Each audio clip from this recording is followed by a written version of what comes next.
Welcome to STV. నా పేరు శ్రావ్య. బులెటిన్లో అప్డేట్స్ చూద్దాం. పశ్చిమ గోదావరి జిల్లా పాలకొల్లులో మిచాంగ్ తుఫాను ప్రభావంతో కురుస్తున్న భారీ వర్షాలకు పంటలు తడిచి రైతులు తీవ్ర నష్టాలకు గురవుతున్నారు. పాలకొల్లు నియోజకవర్గంలో తడిసిన ధాన్యం రాశులను, ముంపుకు గురైన వరి పొలాలను పాలకొల్లు ఎమ్మెల్యే నిమ్మల రామానాయుడు పరిశీలించారు. కుండపోతగా కురుస్తున్న వర్షంలోనే తడుస్తూ ఆయన పర్యటించారు. నష్టపోయిన రైతుల కష్టాలు, బాధలను స్వయంగా చూసి చలించిపోయారు.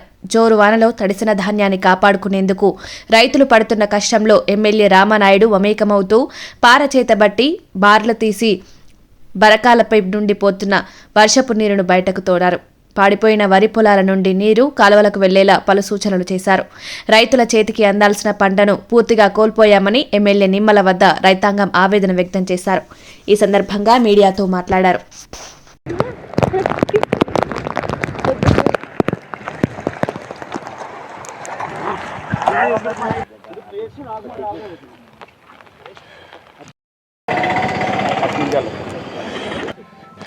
ఎలాగే పారా అంత అంత స్లోగా వేస్తున్నావు.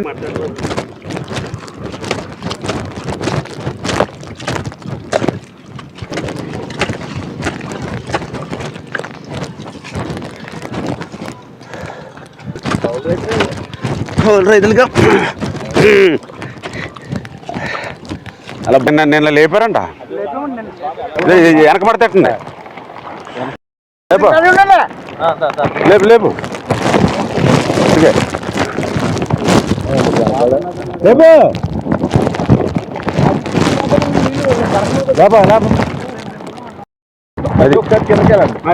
Okay, very good.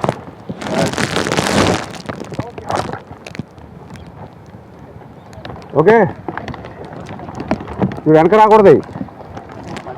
వెళ్ళి ఎక్కడ దాకా వెళ్ళి అక్కడ దాకా.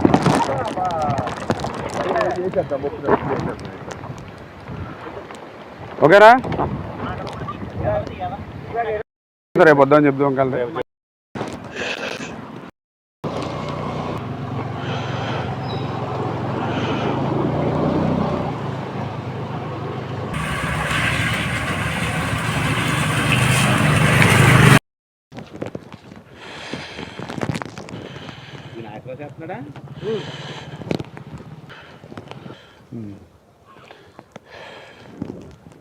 ఇవన్నీ స్వర్ణ ఇది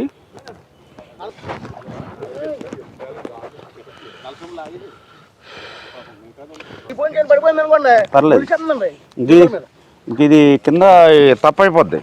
ఇప్పుడు నీటిలో ఉంటే ఏమవుద్ది ఇది బాగా తడిసిపోయి. ఇప్పుడే మనం చూస్తూ ఉన్నాం కోస్తా తీరంలో మరి ఏ ప్రాంతానికి వెళ్ళినా కూడా ఇట్లా నీట మునిగినటువంటి ధాన్యం రాసులు, అదేవిధంగా నేల కొరిగినటువంటి వరిచేలు కనిపిస్తూ ఉన్నాయి.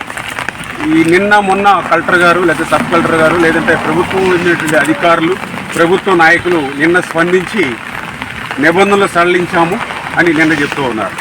నిన్న నిబంధనలు సడలిస్తే ఈ వర్షంలో ధాన్యం ఎవరు కూడా ఒప్పుడు చేసేటువంటి పరిస్థితి ఉన్నది.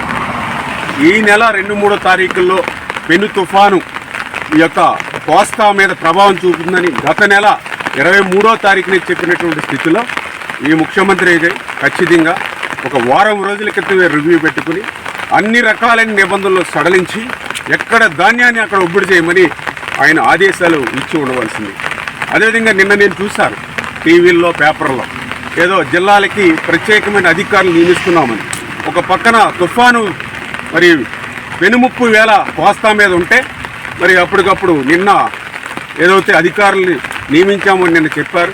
మరి ఆ అధికారులు అమరావతి నుంచి ఆయా జిల్లాలకు పోవాలంటేనే మళ్ళీ ఒక పూట సమయం పడుతుంది. వాళ్ళకి అక్కడ అవగాహన చేసుకోవాలంటేనే తుఫాను దాటి వెళ్ళిపోతుంది. అంటే ఏదైతే రైతాంగం ఇంత కష్టాల్లో, ఇన్ని ఇబ్బందుల్లో ఉన్నప్పుడు ఖచ్చితంగా వారం 10 రోజుల ముందు నుంచి మేల్కొని సరైనటువంటి చర్యలు కనుక మనం తీసుకున్నట్లయితే కొంతమేరైనా ఆ నష్టాన్ని అధిగమించేటువంటి పరిస్థితి ఉంటుంది.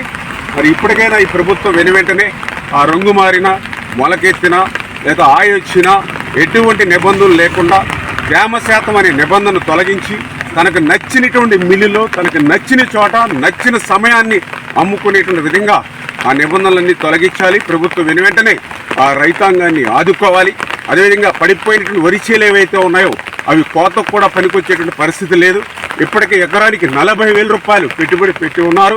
అంచేత ఆ రైతును కూడా ఆదుకొని ఏదైతే ఆ ఇన్సూరెన్స్ కానీ ఇన్పుట్ సబ్సిడీ కానీ ఏదైతే సక్రమంగా అధికారులు కూడా మళ్ళీ నిబంధనలు పెట్టండి అని ఆదేశాలు ఇవ్వకుండా మానవతా దృక్పథంతో ప్రతి రైతును కూడా ఆదుకోవాలని చెప్పేసి మీ ద్వారా ప్రభుత్వానికి, ఎందుకంటే ఇప్పుడు చూస్తూ ఉన్నాం ఒక పక్కన వర్షం పడుతూ ఉంది, ఇంకో పక్కన ఉరుములు ఉరుగుతూ ఉన్నాయి, అయినప్పుడు కూడా రైతు ఇల్లు వదిలి కళ్ళాలకు వచ్చి మరి ఆ తడిసిపోతున్నటువంటి ధాన్యాన్ని కొంతమేరైనా రక్షించుకోవాలని పారా గుణపం పెట్టుకుని మరి ఆ నీటిలోనే ఆ వర్షంలోనే తడుతా మరి పనిచేస్తూ ఉన్నారంటే ఆ రైతు కష్టాన్ని ప్రభుత్వం గుర్తించాలి, అతను న్యాయం చేయాలని చెప్పి మీ ద్వారా కోరుతున్నాం.